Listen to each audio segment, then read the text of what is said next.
So the profit report shown today, not typical. Jack and I work with traders like you to give you an edge in the markets. And if you can't handle loser trades, you shouldn't trade with real money. Now, the winning rate of this system that we'll show you off later today has about an 81% win rate with an average hold time about 6 days and an average winner of about 53%. And every trade targets roughly $2,700 with a $5,000 risk. The average trade you can usually do with about less than $250. So be careful. All trading involves a substantial risk of loss. See the terms and conditions on the home pages, either jackcartertrading.com or jeffreytrader.com or prosperitypub.com. All of those have the same terms and conditions. And let's be real. When you do this thing we do called trading, you might lose money. There's no black box miracle system that prints out winning trades. Jack and I work with traders like you to try to give you an edge in the markets, but you got to make a decision if that trade is right for you and your account and your personal financial situation.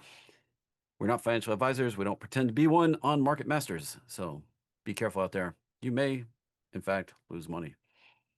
And you may make a lot of money if you pay attention and trade smart. Just Yeah, saying. we try. I mean, I booked some winners here, Jack. Yeah, you Got booking a lot some. of winners. I've been Yeah, booking some winners.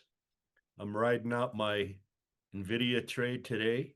Expires here in a few hours. yeah. I don't know if you're. We were talking about that Tesla program yesterday. We'll probably talk more about it later today. I don't know if it fired off the green light because I don't have your green light, but I took the trade anyway, and I was already up profitable this morning. It's It not close. fired off. It's not gonna close out yet, but we're getting close. I tell you, that thing is amazing. It just never ceases to amaze me how one stock like Tesla, no matter up, down, sideways, we can usually find a sweet spot every week to target that 2709. It's good stuff. I brought this to show off. Y'all were asking me how I keep track of all these things. I have this handy dandy software right here. What is it? I'm not gonna tell you what it is, but it is a web app and it does tie into TradingView. I did pay handsomely for it, like north of 2 grand to get access to this. Would you say And it's it. Do what? would you say it's worth it? I think it's worth it because I manage a whole lot of money on here. Uh-huh. I manage it for me, my family, my wife, my mom, my dad. I manage a lot of trades on here, and this does all the accounting for me. And you can see like Soundhound right here. I was talking about yesterday. I actually rolled it forward to October 3rd, got a 47-cent per contract credit, and that puts my total premium collected at $335. I realized $100 of that in, actual banked profit right there. So this is how I keep track of it, everybody. And I've got these for all these open positions down through here. As I sit here and talk about them during the show, yeah, for those of you that didn't understand what happened on iBit, I originally sell puts July 25th, sold 4, got 60 cents a contract for them. I was put 100 shares, 3 of them expired for worthless right there, and that kind of started off the trade. Then I sold an upside call on August 4th, collected 38 cents, closed it for a penny. Then I sold another put, trying to get more shares put to me at 59, collected 42 cents, closed that for a penny.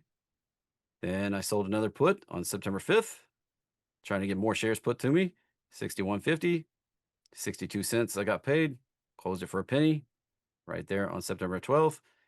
Sold another put September 12th, 64.50, collected 72 cents, and that one went out for that expired. Like I never closed it. It just expired. Then I sold an upside call on September 12th for the 19th at 73.50, collected 6 cents, closed that for a penny. I sold a put for today, September 26th, collected 38 cents, and that was at the 62.50, and that's still open right now. Trying to roll it forward, get another 80 something cents credit. But that's how my whole trades run. I've collected $494 in premium, 456 of that I've booked out as profit, sitting on 100 shares right now and one contract. 100 shares.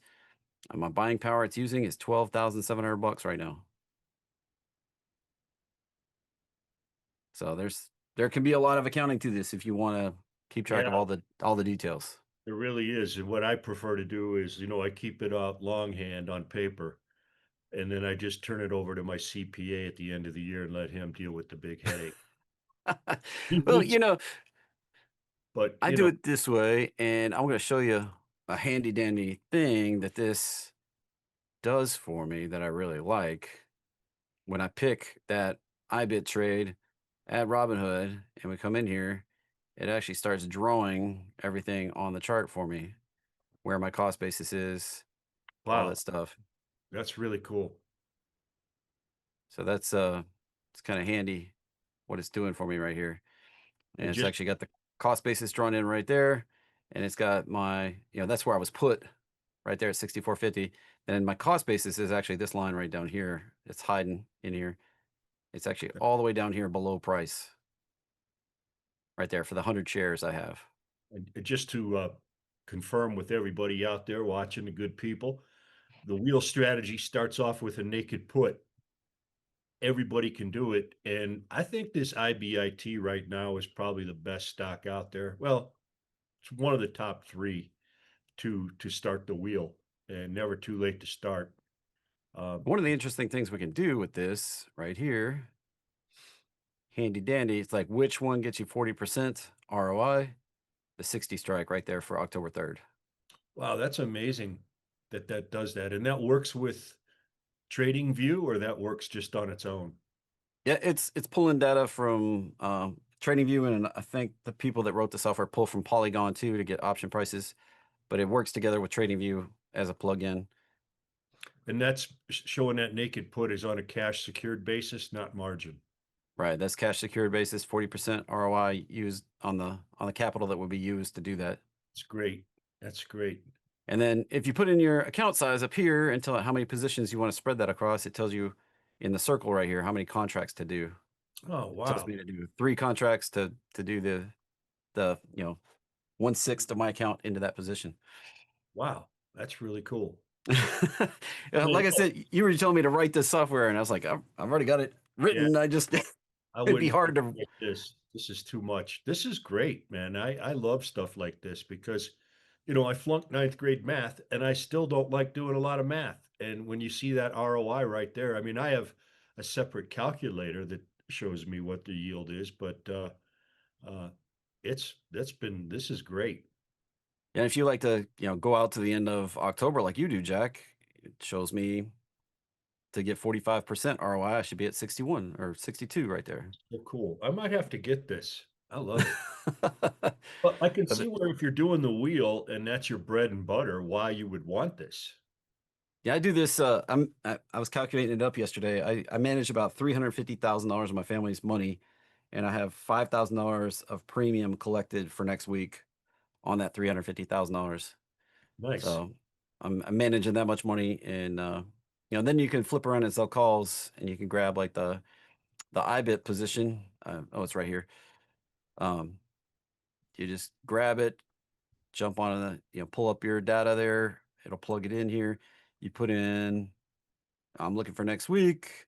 I've got 100 shares. My cost basis 59.94, and say I want to pull up the options, and I can look at the options and see which ones I could trade. And why I haven't really sold much calls is because there's no real return on the Now, position up here in the 70s.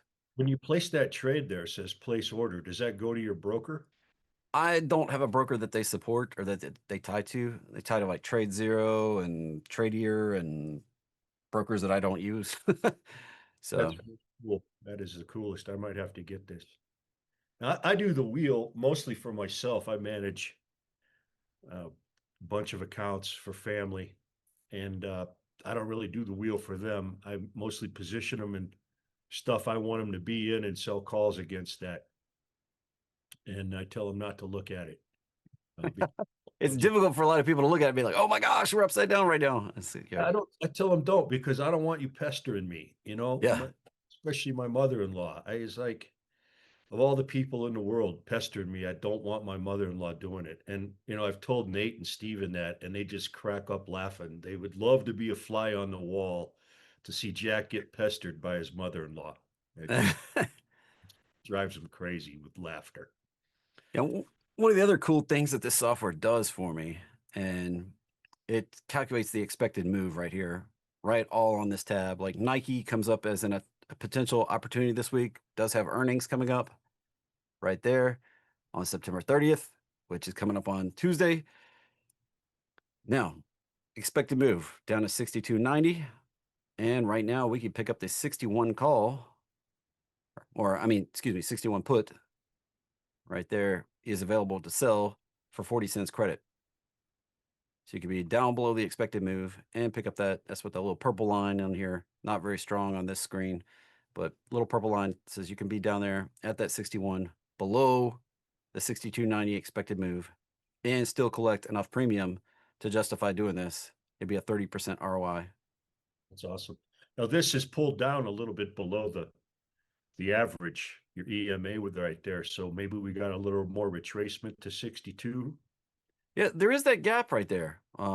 You always say how stocks love to fill that gap. So we might actually see Nike drop on earnings and Mm, it could blow through that 61 call. So that would be a risk. But this thing on my bigger picture chart over here, I have to go over to Real Trading View to be able to have all my tools. They do limit what you can use in that plugin. But when I Pete, look at Nike, Pete DeBrock's doing it with BITO. He's not assigned, but he's collecting money. Maggie that'd said, be I only have a $25,000 account. Can't do a lot of your trades. You can do every trade we do, Maggie. 25. hey, you just got to scale the way pull. You can't go blasting out 20 contracts of IBIT selling puts. You can't do that. You got to scale it back. You got to keep it in check. You can do Tesla trades. You can do all sorts of stuff. I mean, we talk about these. Funny. In fact, I started with a $25,000 account in 1999. I put it into a public challenge account at Schwab, and I let everybody see my trades for a whole year with 25 grand. And that was plenty. It turned to 286% return on that. You can do everything with 25 grand. You just got to spread it out correctly, but you're Yeah, good to go. I have for just doing dividends and small um, cash secured puts, wheel trades. I have a $7,700 account right here, and I traded SoundHound in it with a contract, and then I have a bunch of dividend holding paying stuff. Just trying to add a little juice to it. So I have $1,500 tied up in it in that account with a 1550 right there. And we can pull this over and actually look at it on the wheel finder here. SoundHound. I think this actually shows up in the scanner it has on here. So it's expecting the move by October 3rd for like they're pricing in down to 14.29. So I might get put 15, but I am bullish on it. It's got my signature pattern back here. I actually did put in my roadmap line slightly so I could see where it was when I look on here. They let me do that, but and then so like what options? Let's just pull the panel up. October 3rd.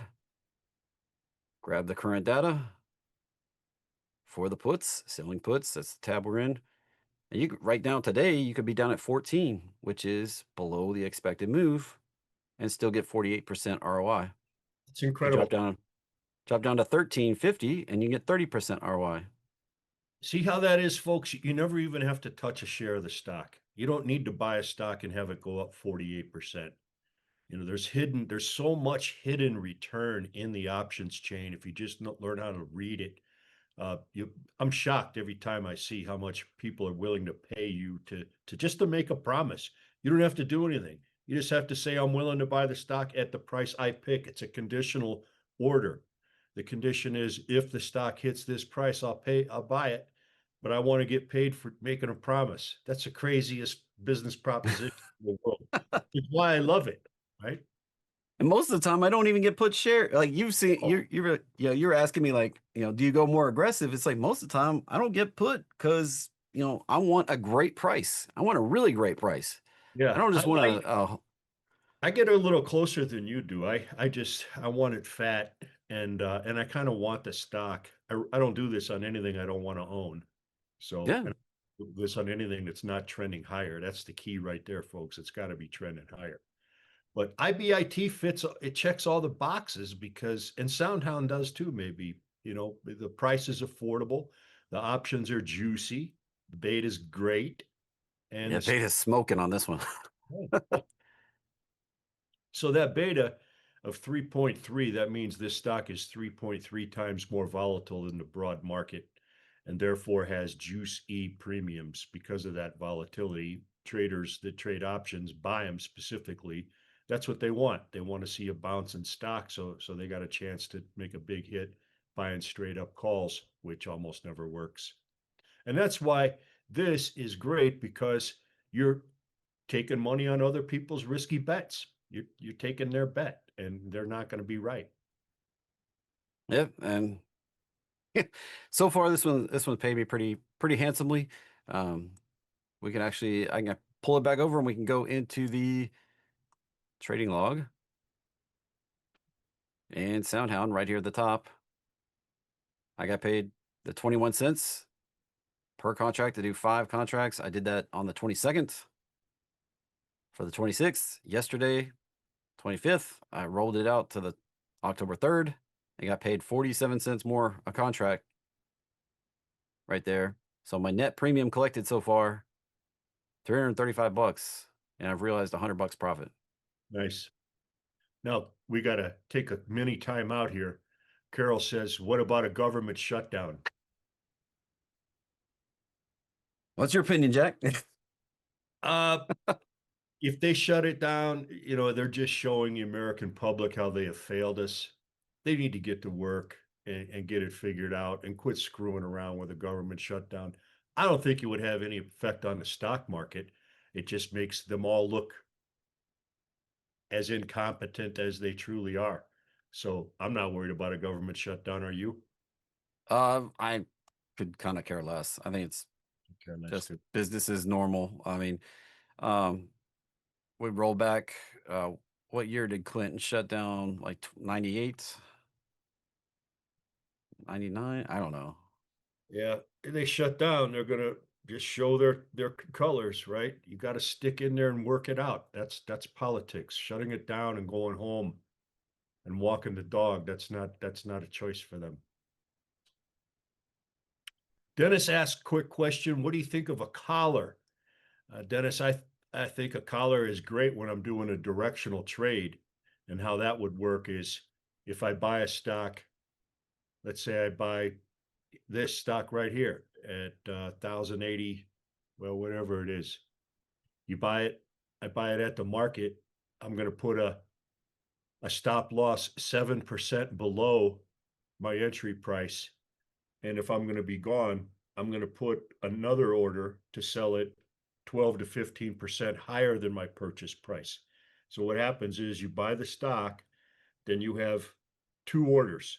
You have one cancels other. You have a sell order down 7% lower, and you got another sell order about 12 to 10, 12, 15% higher, and one cancels the other. Whichever one hits first cancels the other out. That's an exit collar.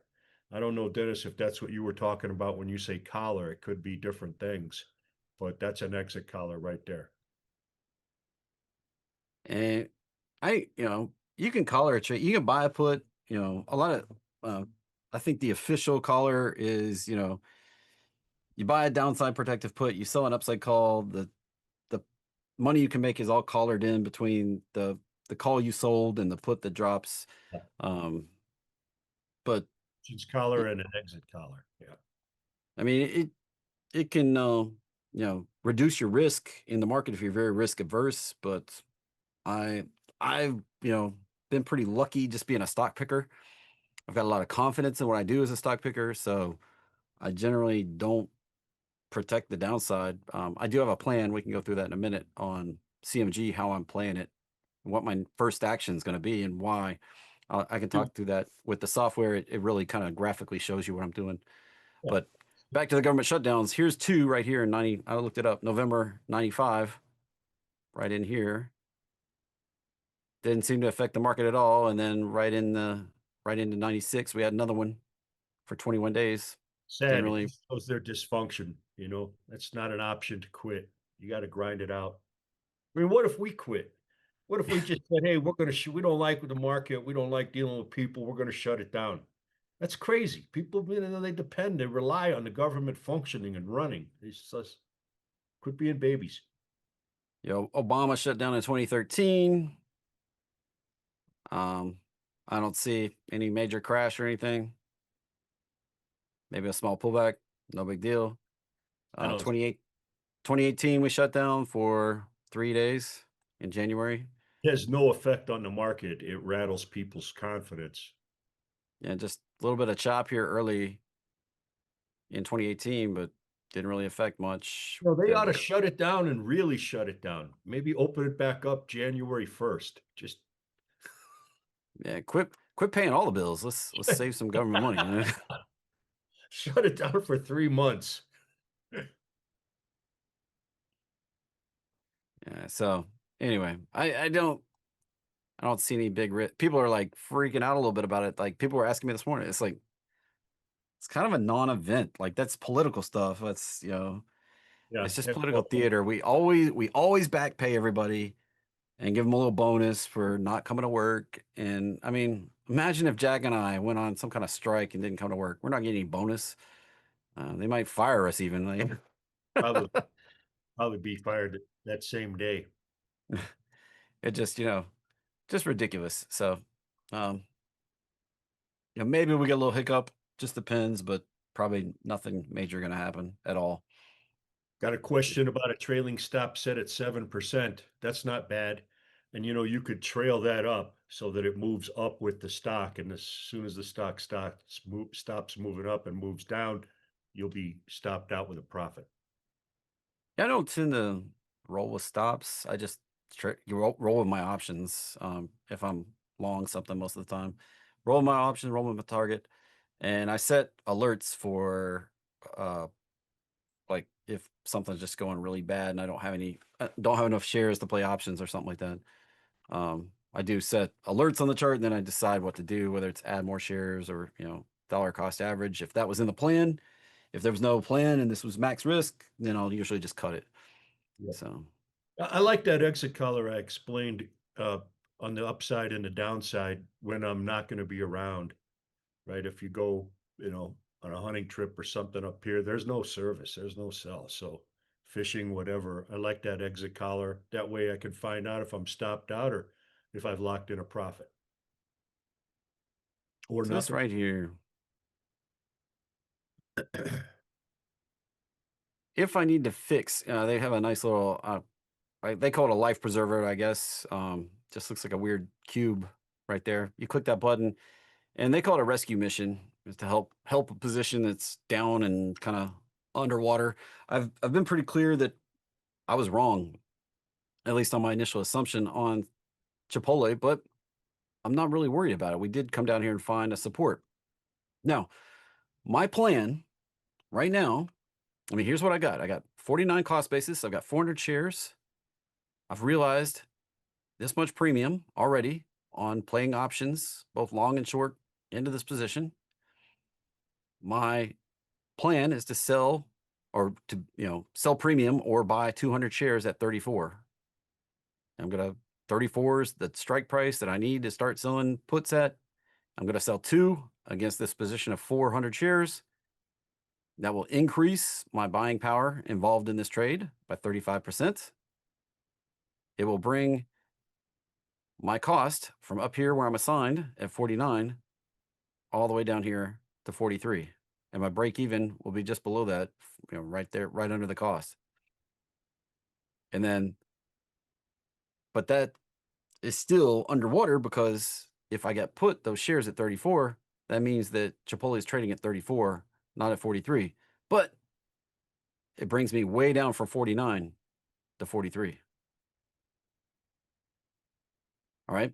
So that's my plan, working it right now. I keep selling little short term options in here, bringing in a few bucks each time, try to get that cost basis down. And eventually, I'm pretty confident this company is going to turn around. They're not closing stores, they're not going out of business. They're just having a rough patch right now. Yep. And there we go. So there you go.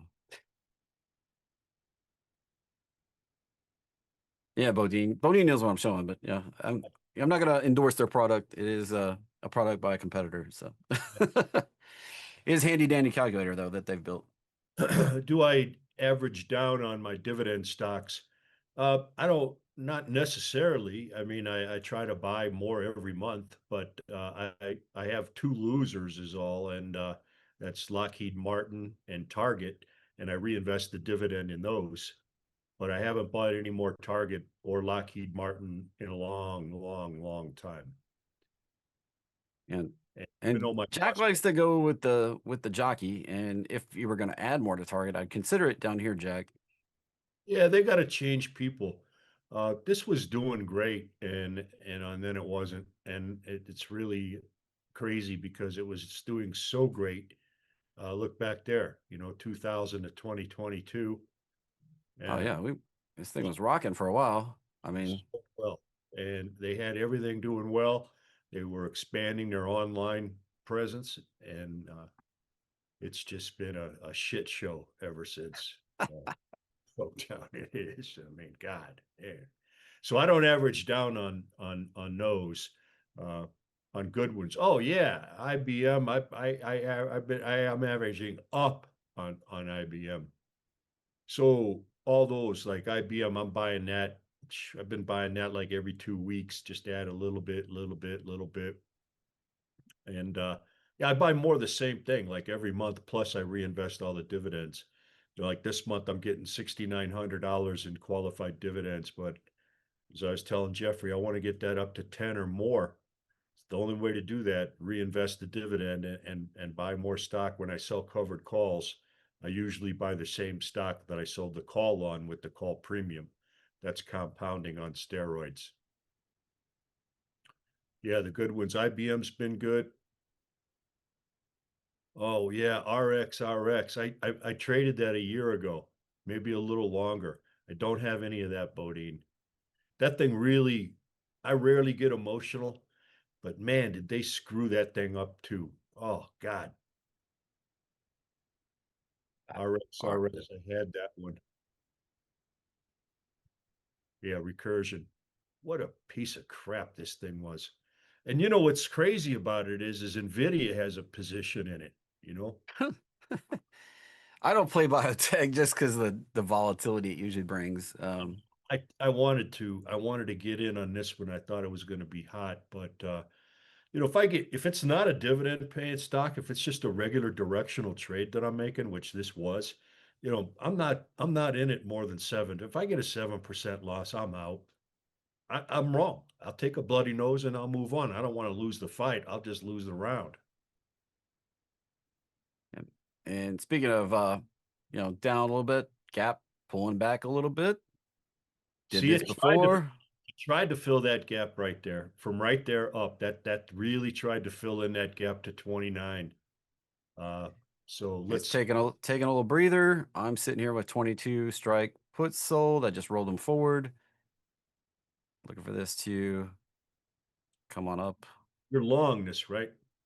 I have short puts at 22. I do have some shares I got put to me at 21.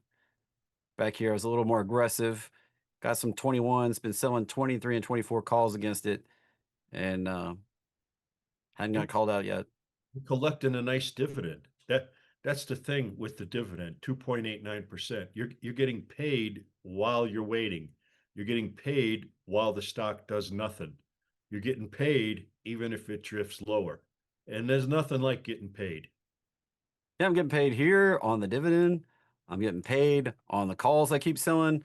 I'm getting paid on, since I didn't get a full position, I'm getting paid on the puts I keep rolling. Without It's really getting paid all sorts of ways. yeah, yeah, I love it.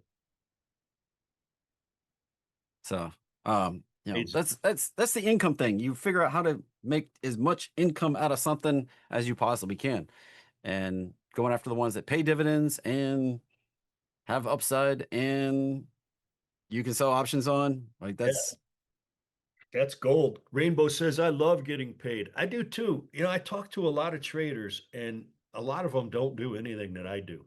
They're 100% directional. So they'll look for a stock they think that goes up. That's it.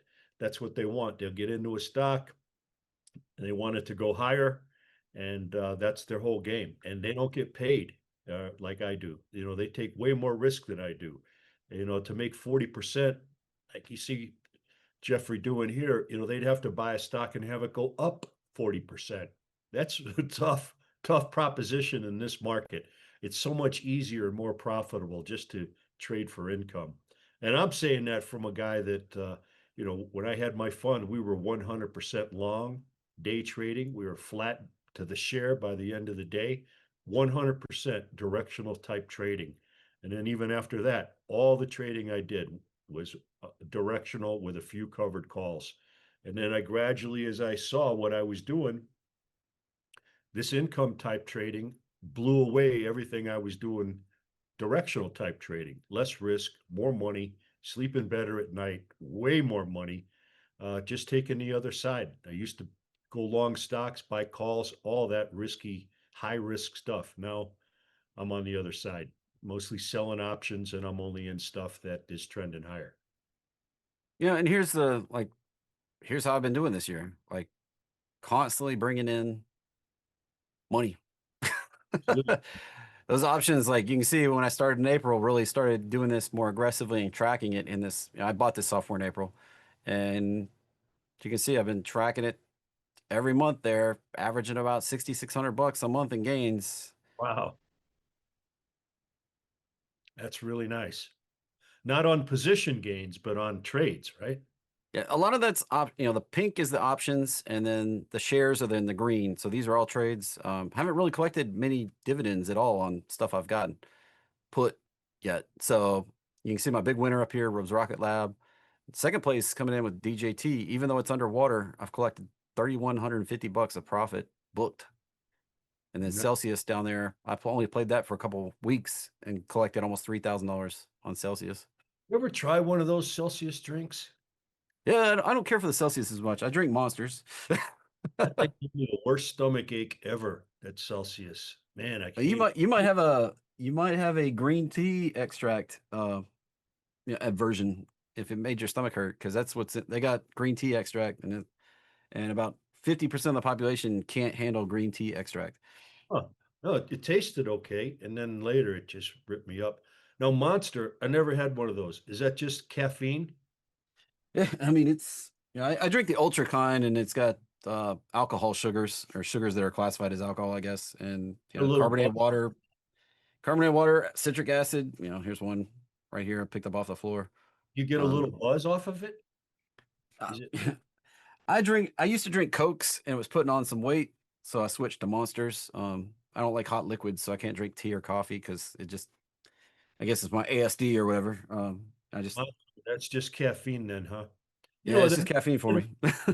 giving you energy. It's just giving you a chemical. So I don't know. I'm afraid of some of that Monster stuff. Yeah, I drink the sugarless one, and I mean, people are like, "Oh, it's horrible for you," but what else am I gonna have?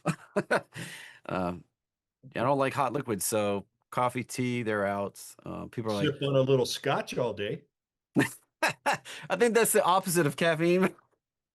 I know a guy that does that though, man. He'll wake up and making eggs and he's already drinking scotch for breakfast. Damn, rough way. And when I come down there in January, I'm gonna bring something with me. I'll let you try it, Jack. I know what you're going to do. I thought about it last night. You're going to bring me some good old Kentucky moonshine. Maybe a little more local than that. Okay. Are they throwing shine down there? Do you ever see it? We'll talk about it when we're in person. Oh, I Oh, knew a guy from Kentucky. He did bring a mason jar of it out to Boulder when I was living in Boulder, Colorado. He brought out a mason jar of moonshine, and I took a big swig of it, and it tasted like gasoline. It was no, no. This stuff I got smooth as glass. all right. Well, You, you got to be in a mason jar, though.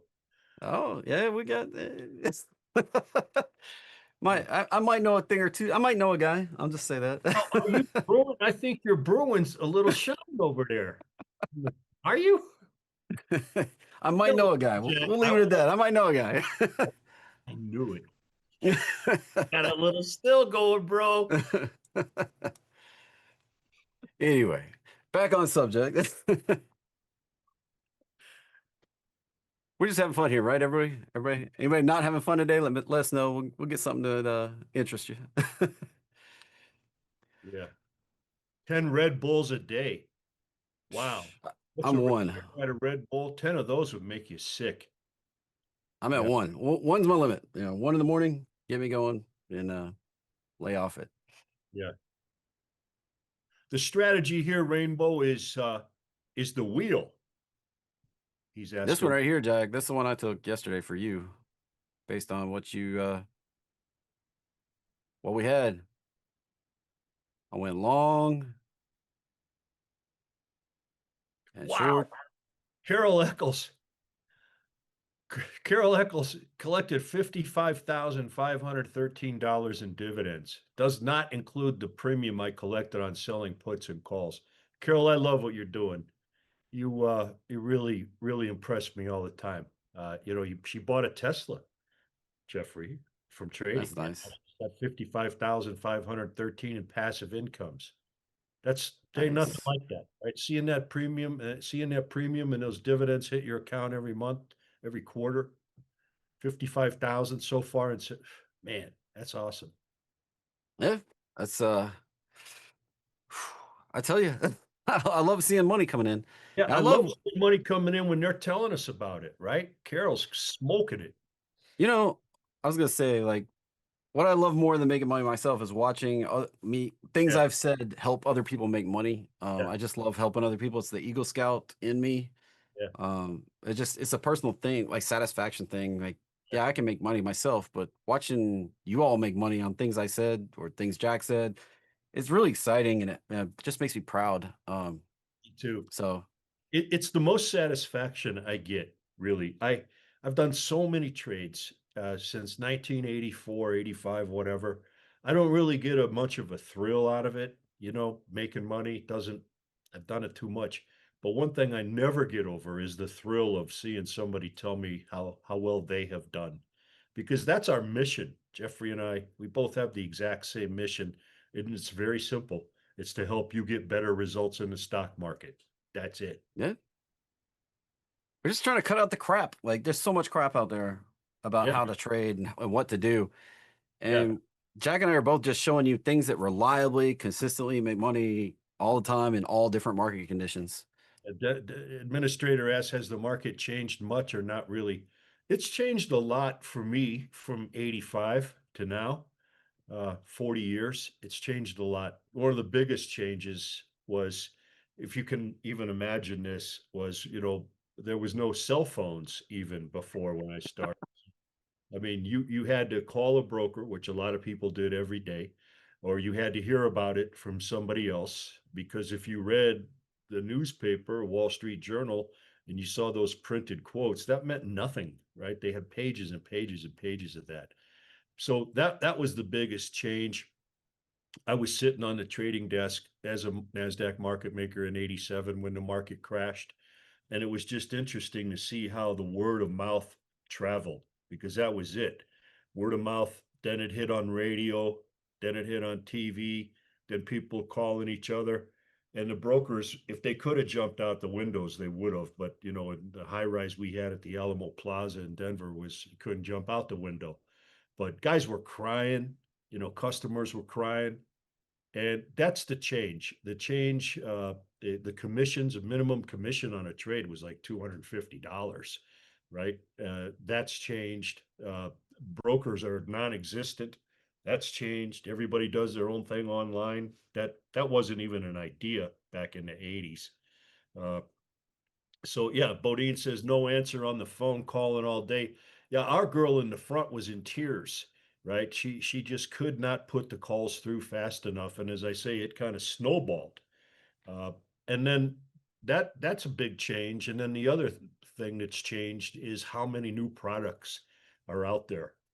ETFs didn't exist. You know, mutual funds were the big thing, and those are horrible investments.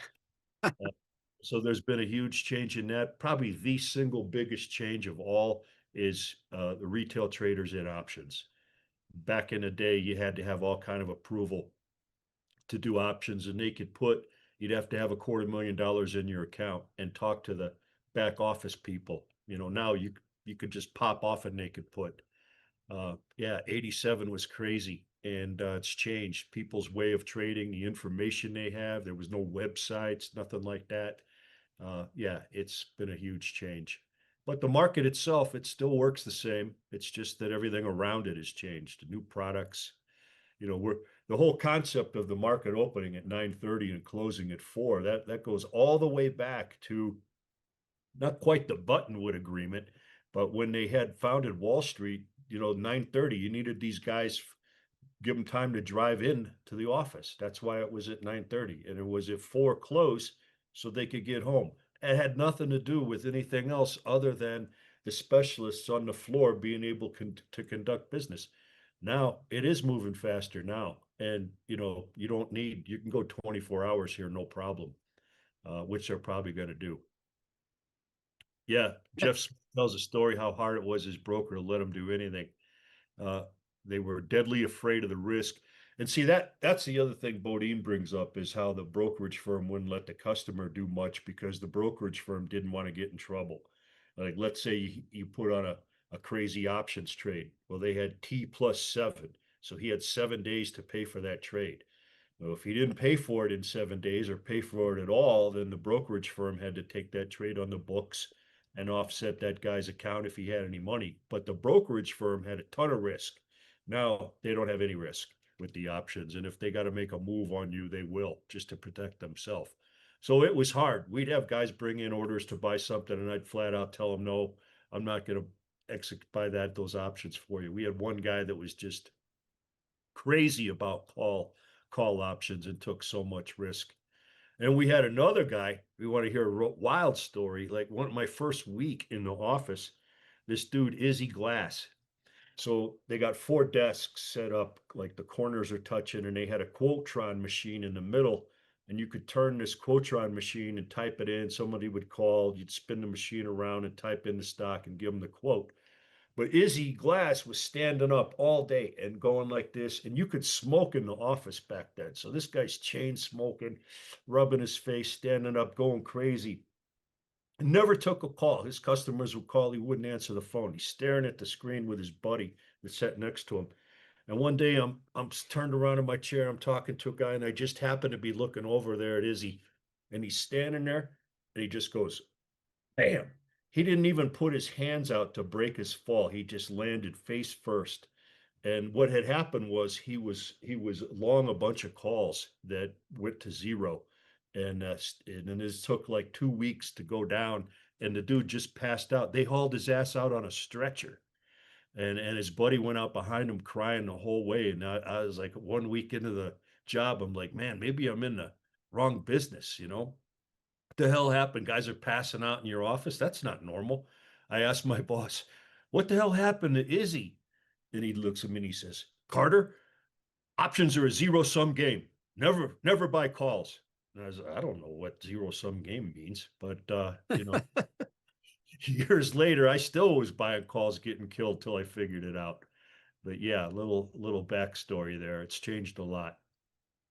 You know, I, you know, my story feels funny coming into that. I started trading about 87, and I was in third grade, and the only quotes we would get was that newspaper where you'd have pages and pages, and they were quoted in fractions back then, Yeah, not even decibels. They weren't quoted in pennies or anything. It was like yeah, quarters and eighths, and yeah. you know, Yes. and Yeah. we would fill out a Scantron like the bubble thing with a pencil. We'd have what we wanted and mail it, physically mail it into the stock market game up in New York City, I guess. And like 2 weeks later, we would get an actual letter back telling us what we got and the price we got filled at for our order. And that's how I learned how to play. And I was hooked from day one on this stuff. Was too. I was hooked on it way before I could even figure out what was going on. But I'll tell you one thing that was crazy during that 87 crash was you couldn't get through to anybody, right? You could not get through your broker. You had to go through the front desk. But I had a phone system in the trading department that was different. And I had one guy that was a CEO of a massive company everybody would know. I don't want to mention his name, embarrass him. But he called me on this private line, and he didn't need to have me as his broker. He was brokers. He lived in New York, and but he couldn't get through to any of them. So he called me up, and I'm like, man, I can't believe this guy's calling me. The office is going absolutely crazy. So I'm trying to listen to this guy, and he says, I want you to buy me $1 million worth of the Dow 30. And I thought, man, this guy's got to be kidding me, right? The market's falling apart. I'm like, all right. So I get it all in for him. I call him back. I tell him his fills on everything, and that dude ended up making more money than anybody I'd ever seen in my life. And I'm talking about cojones mas grande to jump in. A million was a lot back then. A million's nothing now, but a million was a lot. And for him to do it, and he wasn't a stock market guy. He was running a company like everybody knows, but it didn't have anything to do with finance. But he was one smart dude, and I learned a lot just from his calm demeanor, taking the contrarian side. Yeah, that was a huge learning moment for me. And I love that crash, man. It really just brought out people's personalities. It brought out their fear, their greed, their crying, their laughing. It rocked people to the core. And a lot of people a week later were not in the office. A lot of brokers were out of business. I would It's see in fun. another crash. I kind of would It's like, funny too. Like if you had no exposure to the market, you didn't even know it happened really. yeah, yeah. You didn't even know what happened. You didn't even care.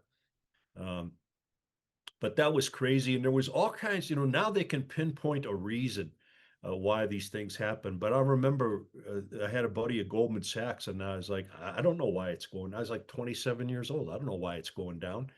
And he's telling me this, that, and the other reason, and how Goldman started it, and it just built up into serious momentum to the downside. It was like selling begets more selling. And once the dust settled, it was wild. A lot of it comes down to leverage positions, and once you got to bail, and Well, it and, there and wasn't that's leverage back then, not like now. Now you yeah. see, you got some of these funds, like I'll give you an example, these yield max funds, they're going to have an impossible time unwinding a triple position, whether it's yield max or any of these other leveraged ETFs. It works when the market's working, but when the market stops working due to an overload of selling or whatever, they won't be able to get out of those positions. And if they do, it'll be uh, it'll be at horrible pricing.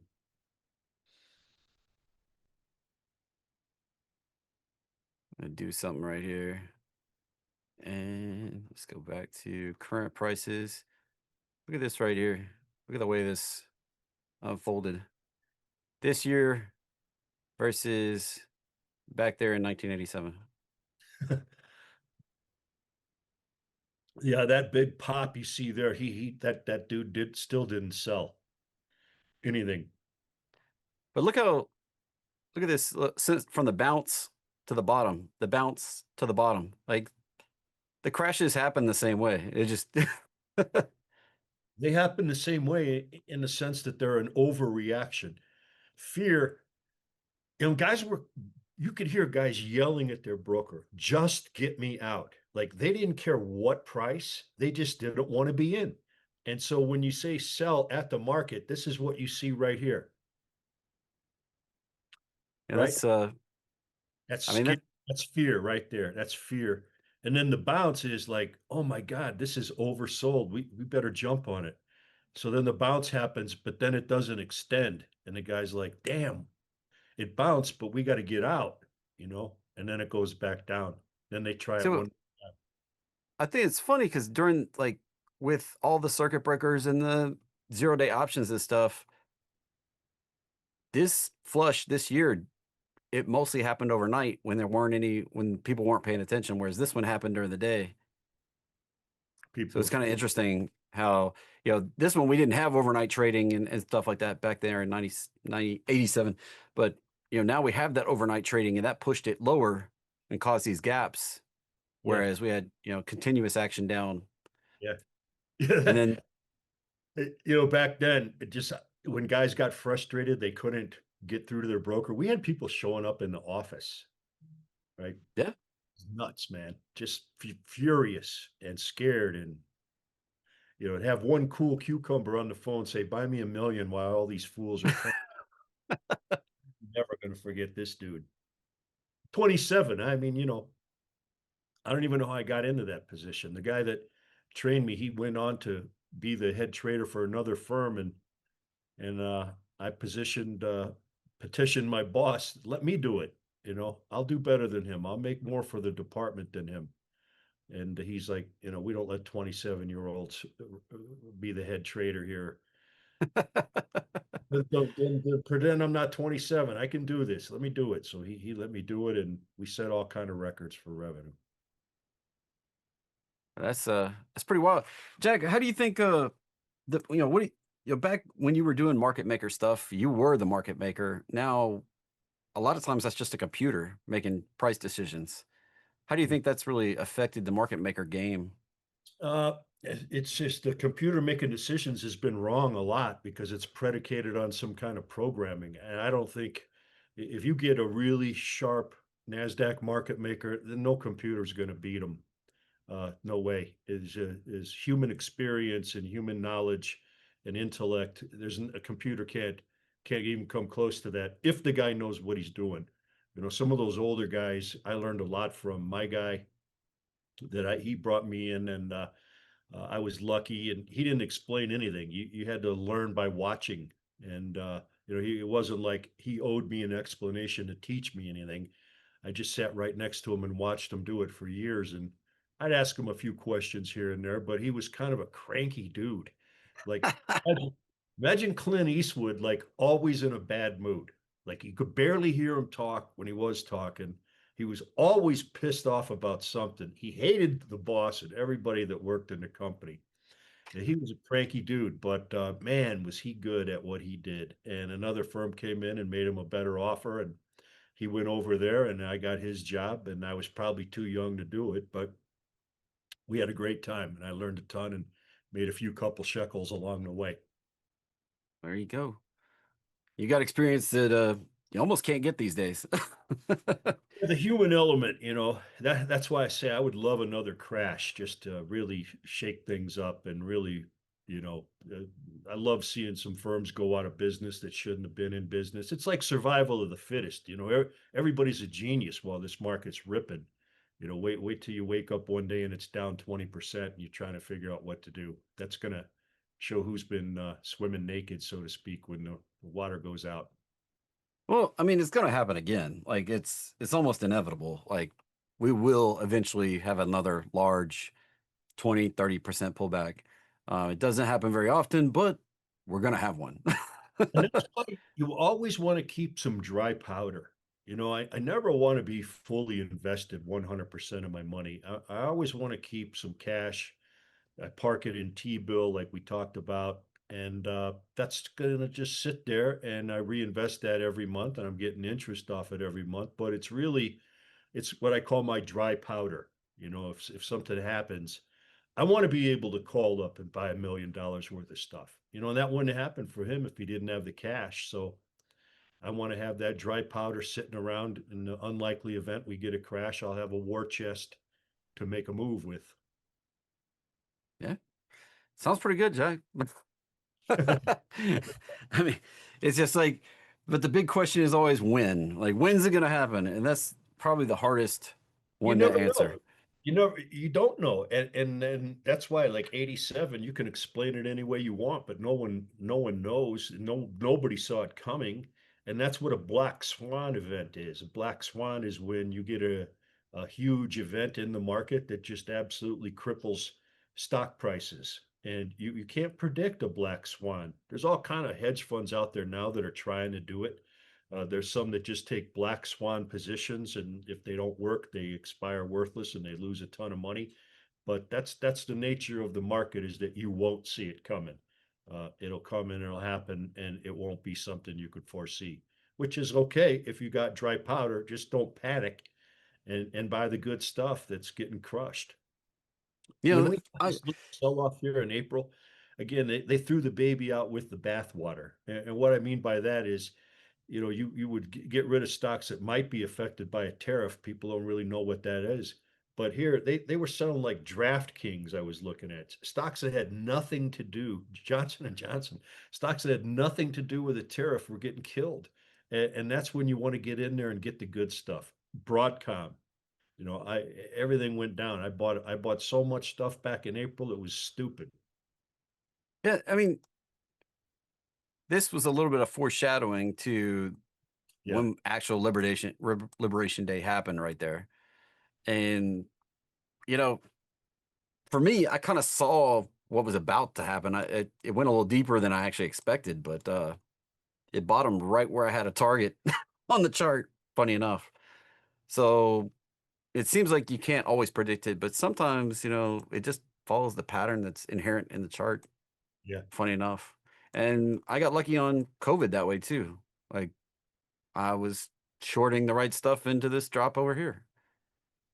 yeah. And got out at the exact bottom. So I mean, there's a little bit of a technical analysis to it that comes true. Some stuff, the reasons are kind of out of control, but we Uh, humans love stories, but price action is really the truth.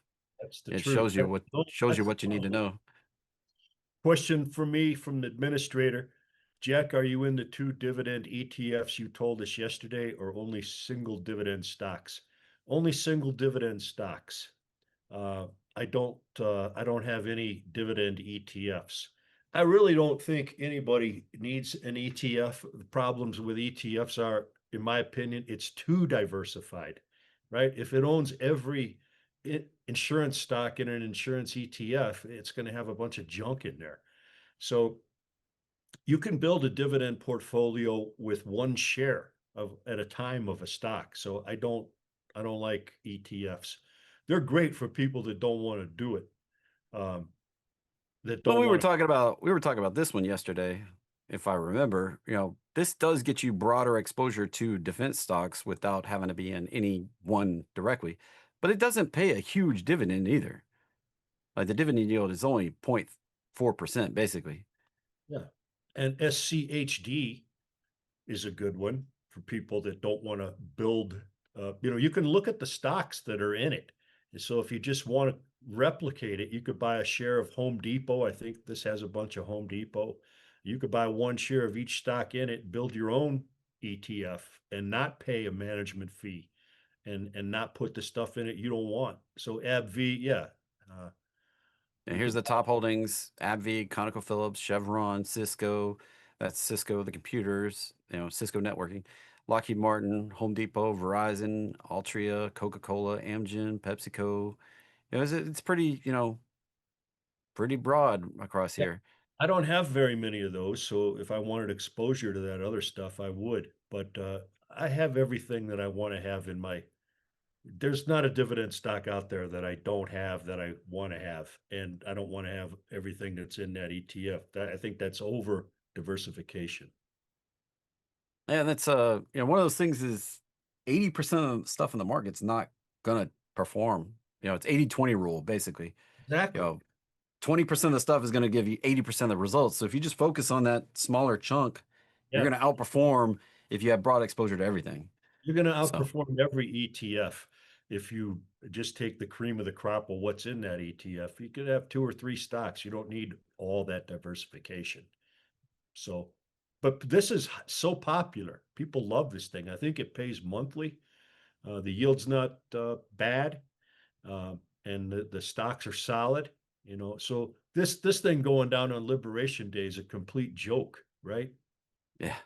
That's so stupid. Like just the market is can be really stupid, and it's not right all the time. And the thing about these dividend stocks is, I said this before, you really got to remember this, is that, you know, a stock like Coca-Cola can go from 70 to 7 and it's still going to pay the dividend.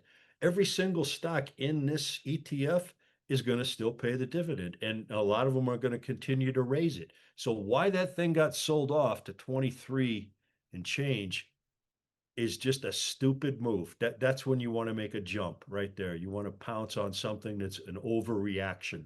A lot of this is computer kicks in selling it. Like, why would you sell it? Why would you sell a portfolio of killer dividend stocks? Would, but a computer would, right? Because it's not thinking. It doesn't, a computer doesn't know what's irrational. It doesn't know what's an overreaction. If it's programmed to sell, it's an if then thing. If all these things happen, then start selling at the market. And this is what you see. You know what's funny when you just look at my technical pattern, this pullback back here in 2022, we did it took a little while, but we did this expansion right up to target, and then we pulled back and tested the breakout, and now we're probably going to go higher again. Yeah. Yeah. The price action shows up, you know, whether we think about it or not. Like my same pattern shows up all over the place, right there. So anyway, I digress. You Well, know, question for you.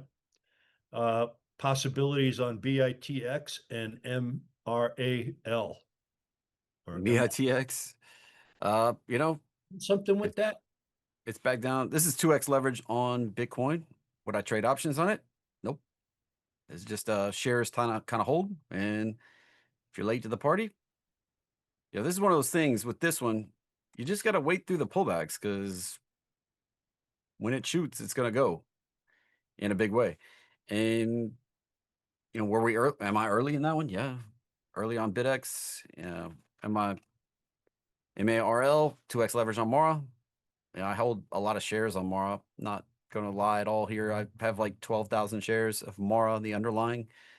I sell calls against it. I sell premium against it. This, it looked like it was gonna go, and it came right back down. So Yeah, that happens. Now we got a question here. Walmart is the biggest retirement holding of Roger. Does it pay a dividend? Yes, it does. I don't think it pays 1%. It pays, I think, 9/10%. yeah, Is that point 0.9. so? That's okay, you know, but there's more to it than just does it pay a dividend? You'd have to look at what we talked about, that the downsloping line of shares outstanding because they're doing buybacks, and then an upsloping line of revenue. Walmart is a great dividend stock. It just doesn't pay that much. So And Bodie says some YouTubers were mad at SCHD because they started adding oil and energy to the portfolio for yield. Don't know if they had enough influence to cause a sell-off in it, though. No, they didn't. The YouTubers don't have enough influence to cause a sell-off in anything. But yeah, they were mad at Scheid. You know, I got a lot of Exxon Mobil. That's one of my top positions. I love oil. That's been great for me. I'm in under 100, and I keep adding to that every month. here's the thing about Walmart to me. Like, yes, if you can buy and hold on for a long time, but it goes through periods of just resting. And if you're not doing something like actively selling some upside calls or something like that, all you're doing is collecting the dividend and not getting any underlying appreciation. Yeah, funny story about Walmart. Last year, there was a older lady. That's saying it kindly. She had nothing but Walmart in her account and lots of it because she liked the Walton family and all that. I think she might even been from Alabama or Arkansas. And she's sitting on it and collecting the dividend, and not great dividend. And then she learns how to sell covered calls. And I'm telling you, this is no spring chicken, this lady. And she ends up making 40 grand a year selling covered calls against Walmart. Now, for her, that was huge because you're sitting on an asset. It's hard to cash flow it. The dividend ain't enough. But if you can pull in 40 grand just selling covered calls on Walmart, that made all the difference in her life right there. Oh, I mean, And really, you could look at it once a year and do that with a leap. Good. With the liquidity that's on Walmart, you could just make that trade once a year and bring it in. Yep. Um, so Now, Lynn has probably the best question of the day, if not the week. Lynn says, I have a small account. What is my best plan to grow it? I would say, Lynn, you couldn't get a better plan than to start off with Jeffrey's wheel. yeah, I just you got to be really, really selective. Got to find that quality stock that you want to own, preferably something that pays a dividend. Maybe maybe Gap could be a place to start. And A I've couple been doing others. this one for Jack. When we started talking about this back in July, maybe. You've been on this thing forever. And it You just know, keeps blowing my mind that you did this on Urban Outfitters, Gap, and you did it on some boring Dollar Tree. Yeah, yeah, that's not. I've still got Dollar Tree. I'm probably going to get put those shares today. Right now, But it's at Lynn, that's what 94. you start off. Start off with the wheel. A couple good stocks are, I think IBIT is as good as it gets. ETHA, Yeah. Hood. ETHA for affordability. Yeah, I'm all over Hood, and I'm all over ANET. yeah. This was a little richer for a small account. Yep. IBIT is a great place to start for everybody. I'm doing it myself. I put my money where my mouth is. I'm doing this one right now. It's share $16 a share. You can do the 14 for next week. That's $1,400 involved Oh, to get you 40% return without touching. annualized. Yeah, that's crazy. You're opening people's eyes to a whole new way to make money in the market as opposed to buying the stock that everybody thinks they want it to go up. That's and and you know what? If you get involved in this one, I'm gonna I'm I'm doing it. So like I'm gonna be following this one. If you keep coming back to Market Masters, we'll keep talking about it, and you'll see every twist and turn that happens along the way. So that's the advantage of Jack and I here. We're gonna be here every week. We keep doing the same thing. We don't come up with new stuff every week. yeah, So we keep trying the same kind same of stock, same kind of stuff. same Another strategy great one. stocks. Another great one. TSLL right here. Huge premiums. Huge premiums. And it's one of Jack and I's favorite stock to make money off of right Good. here. And ETHA, that's pretty affordable. Yeah, this one has a beta even higher than Soundhound. Wow. 3.7. So that, folks, that's 3.7 times as volatile as SPY. That's what you want. A higher beta is going to get you higher premiums to sell on options. Let's check this out right here. Wow. What was that gap on TSLL? Oh, I had Gap up, but I just pulled up TSLL. Right now you can sell the option down here at 1550 and get 34% ROI for October 10th. So 2 weeks out, down at 1550. I get you $4.30 upside or downside protection on a pullback. You could be more aggressive if you wanted to. Um, I'll type it in here we can look at next week. We can look at a few different ones here before we wrap this up here today. So you can be for next week, 7 days out, you can come down to the 1650 and get 44%, or you go down to 16 and get 31%. We jumped out 2 weeks. That's what the scanner has over here. It's right down there. Come down, 1550 gets you 34%. 16 gets you 42%. Now, the 15th is earnings on Tesla. So these are going to have more juice priced into them. If you want to go past the earnings, if you don't want to play in the earnings, only play out to the 10th. You can see this one's got a little more juice baked into it down here. 16% gets you 47% annualized out to the 17th. If you go all the way to Halloween, where Jack was playing this week, you go down to the 1450 and still get 44% ROI right Carol there. asks, how would you do a covered call wheel? Well, Carol, you would start with a naked put. And if And you you would get, sell this put first. And if you got put the shares, then you then would start looking at calls. you sell the calls, right? You set yourself up to be called out and do it all over or not. And we walked through this, I don't know if it's yesterday or the day before, the kind of four-step process in doing the wheel trade. See if I can pop it up and grab those steps really quickly.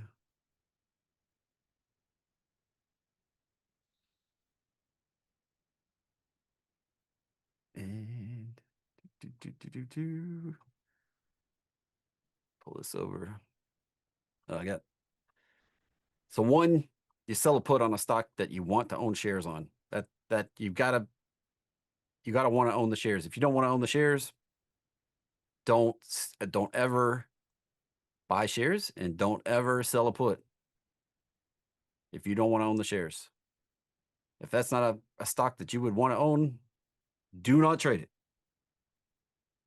But if it is, like TSLO, I sell the snot out of some puts on that one. And I went aggressive for today, even. Yesterday I sold a ton of premium for today because it was hyped up on the pullback yesterday. And step two, you can either close the put for profit, let it expire worthless, and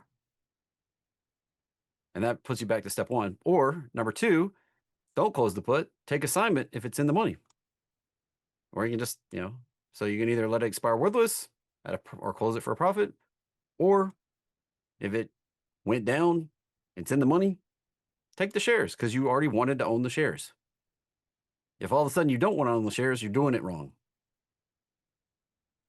Step three, you can sell the shares at or above the strike price that you were put, and then you go back to step one and do it again. This is how it's the wheel, circular. You keep going back to step one. Or 3B, you sell a call above where you got put, or at least above your cost basis in the trade. Now, on Chipotle, I've been selling below my cost basis, but in very, very calculated ways to help bring down my cost basis. So there's some other caveats and things you can do more advanced, but this is the basics. And then step four, close the call at profit and repeat 3B, or let the shares get called away if they get in the money, and then go back to step one. Lots of people have opinions on the right way, the right stocks, the right whatever. And I just keep showing off the ones I'm doing. As Jack says, I have a unique way of finding these things. My gap that nobody'd think about has any premium on it, but I just keep making money. Find the good ones, bro. You find the good ones. So, Just kind of e- do the e- same ones over. Like, for me, it's IBIT, Hood, all that stuff. yeah, even a blind hog finds an acorn. I don't believe you can do a naked put in an IRA, Lynn. It depends on who your broker is. You surely can. I do that all the time in both traditional and Roth IRAs. You have to have cash secure, 100% cash secured. They don't let you borrow money against it, but you absolutely can do Can't a do it cash on secured put. you can do it in cash. Cash secured puts is what they're called, and you absolutely can do it in an IRA. Well, how do you find and scan? That's what I do every day right here on YouTube is find the bullish stuff. And that's we point out several of these right here, and I keep a whole list of potentially bullish tickers I as I scan find them. I scan for stocks making a new 52-week high that are over $25 and trade more than 1 million shares a day, trade on a major exchange. Trend Point Software, that's what I use. John Carroll said that right there. And then what I want to do is find that new high, and I don't want it to be gapped up on news or something like that. I want that new high to happen within the context of an uptrend that's been going on for 6 months. Once I got that, I go back to the well over and over and over and over again till it don't work. Now, Jack and I have a little bit different view on how to find the good stuff, so to speak. I usually look for, don't, disregard what's on the screen. I usually look for a stock that's in an uptrend that pulls back to my signature roadmap line, the orange line that, I talk about and show off, and then starts to resume the trend. And usually that's when I start looking at it. And when it confirms, usually I'm looking for a lower time frame to do another pullback, and I start selling the crap out of the premium. And if I get put, I'm riding this up to the target and I'm selling the calls at the target. The classic one I did back in July was Rocket Lab right here, and I haven't touched it since because it hit my target. I didn't start selling here. I started selling here when it confirmed that we were going back in the direction I wanted to go in, and the upside target up there. And I ended up making almost darn near close to 13 grand on that move right there. By selling premium, get in, took like 3 weeks to get put the shares, and then I started selling calls. And it took 3 or 4 weeks selling calls before I got called out right up here at the top. And then I haven't worried about it. And the funny thing about my technical analysis pattern, it hadn't gone anywhere either. Got to the target, it hadn't done anything. So there's different ways to skin the cat, so to speak. Sure. And I have lots of ways to find these trend pullback continuation patterns. I teach lots of them. I do a weekly watch list even that you can get for $5. He wants to know what is your orange line. I call it the market roadmap line. I teach it on YouTube for free. If you go to my YouTube homepage, I'll throw that link in the chat. I give you the code for it all for free. Like that's how important I feel like this line is. Oh, I misspelled YouTube. There we go. Right there. You can go to the homepage, watch the video. It gives you the code. Now, if you want, you're like, a code, I'm not a coder. I don't know what code is. I don't want to touch that. Cool. For $5, I have an easy button that can put it on your chart, whether you use Thinkorswim or TradingView. I give you the code so you can put it in other platforms. You can ask an AI to write it for XYZ platform for you and plug it in. So if you want that, I'll throw that link in here for $5.